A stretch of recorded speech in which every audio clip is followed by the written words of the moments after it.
నిజంగా మొదటగా ఈ గత వారం రోజుల కురుస్తున్న వర్షాలకు యావత్ తెలంగాణ రాష్ట్రమే కాకుండా ఆంధ్ర రాష్ట్రంలో కూడా చాలా చాలా శోచనీయమైన పరిస్థితులు. నిజంగా చాలా మంది నిరాశ్రయులు అయ్యిండు, కొందరి కుటుంబాలు అయితే ప్రాణాలు కోల్పోయిండు. నిజంగా అటువంటి ప్రాణాలు కోల్పోయిన కుటుంబాలకు, అటువంటి గాయపడిన కుటుంబాలకు కాంగ్రెస్ పార్టీ తరఫున, అదేవిధంగా వాళ్ళ కుటుంబాల తరఫున ఆదరణ, అదేవిధంగా ప్రగాఢ సానుభూతి తెలియజేస్తున్నాం. సరే, ఇప్పుడు ఒక విపత్తు జరిగింది, విపత్తును కూడా రాజకీయం చేయాలని మనం అనుకోకూడదు. కానీ నిజంగా ఇప్పుడు జరుగుతున్న పరిణామాలు చూస్తుంటే ఒక తీరు చాలా బాధేస్తుంది కూడా. ఎందుకంటే రాజకీయాలు ఒక భాగం. విపత్తులు ఏర్పడినప్పుడు ప్రజలతో నిలబడవలసిన బాధ్యత రాజకీయ నాయకులుగా మాత్రమే కాకుండా ఒక సాటి మానవుడుగా మన మీద ఉంటుందని నేను అనుకుంటా. కానీ మానవత్వం, రాజకీయ ముసుగులో పార్టీలు నడుపుతున్నటువంటి ఈ నాయకులు మానవత్వాన్ని మరిచి ప్రవర్తించినందుకు నిజంగా ఇది దురదృష్టకరమని నేను అనుకుంటాను. ఎందుకంటే నేను మొదట టిఆర్ఎస్ నాయకుల గురించి మాట్లాడతాను. ఇప్పుడు రాష్ట్రం అంతా విపత్తుకర పరిస్థితులు ఉంది. మీరు కూడా 10 సంవత్సరాలు ఈ రాష్ట్రాన్ని పరిపాలించు, మీ మీద సామాజిక బాధ్యత లేదా? నిరాశ్రయులైన వాళ్లకు మీ వంతు సహాయం అందించడమే కాకుండా కనీసం ఓదార్పు అందించే శక్తి లేదా? ఇప్పుడు రాష్ట్రంలో 64 ఎమ్మెల్యేలు మిగతా మిగతా ఎమ్మెల్యేలు మీరు ఉన్నారు కదా, కనీసం ఎక్కడెక్కడైతే వరద ముప్పు ప్రాంతాలు ఉన్నాయో ప్రతి నియోజకవర్గంలో కూడా ఎంతో కొంత విపత్తుకర పరిస్థితులు ఉన్నాయి. వాళ్ళను మందలించి వాళ్ళను ఓదార్చవలసిన నైతిక బాధ్యత ఆ ఎమ్మెల్యేలకు లేదా? మీరు చూడండి, ఈరోజు ఎక్కడ అధికారంలో ఉన్న నాయకులు, అధికారంలో ఉన్న ఎమ్మెల్యేలు తిరుగుతున్నారు తప్ప కానీ ఎక్కడ కానీ ఏదో మధ్యవర్తులకు ఒక్కరిద్దరు కానీ పూర్తి మొత్తంలో ఆ పార్టీలు బీజేపీ కానీ బీఆర్ఎస్ కానీ పూర్తి మొత్తంలో ఈ యొక్క సహాయ చర్యలో పాల్గొంటున్నట్టయితే నాకైతే అనిపిస్తుంది. నెంబర్ 1, కవితక్క గారు మొత్తం స్వీట్లు పంచుకొని, కేకులు పంచుకొని, పాలాభిషేకాలు చేసుకొని మొత్తం ఒలింపిక్స్ లో గోల్డ్ మెడల్ తీసుకొచ్చినట్టు చెయ్యి ఊపుకుంటా పైకచ్చిళ్ళు. మరి ఇప్పుడు ఎక్కడన్నారా కవితక్క గారు?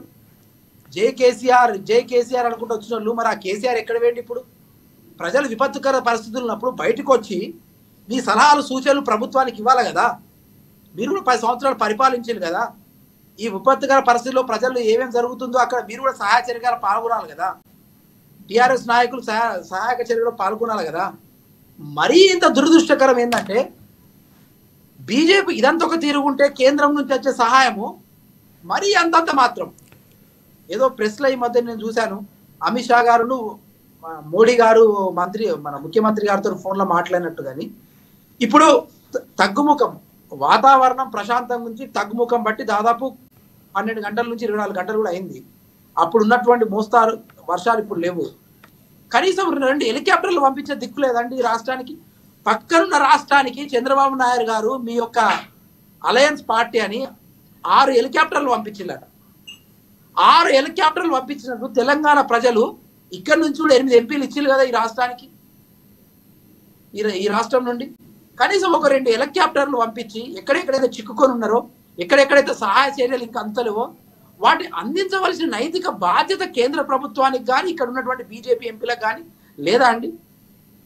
నేను బీజేపీ పార్టీ అంటారు, కనీసం కేంద్రంలో మీరు ఉన్నారు. ఈ నైతిక బాధ్యత, ఒక్క హెలికాప్టర్ తెలంగాణ పౌరుల ఆత్మగౌరవ ప్రాణాలను కాపాడడానికి ఒక్క హెలికాప్టర్ నోచుకోరండి. కాబట్టి దయచేసి మా ఇద్దరి సోదరులకు కూడా అనిల్ గారు మీరేమో కేంద్ర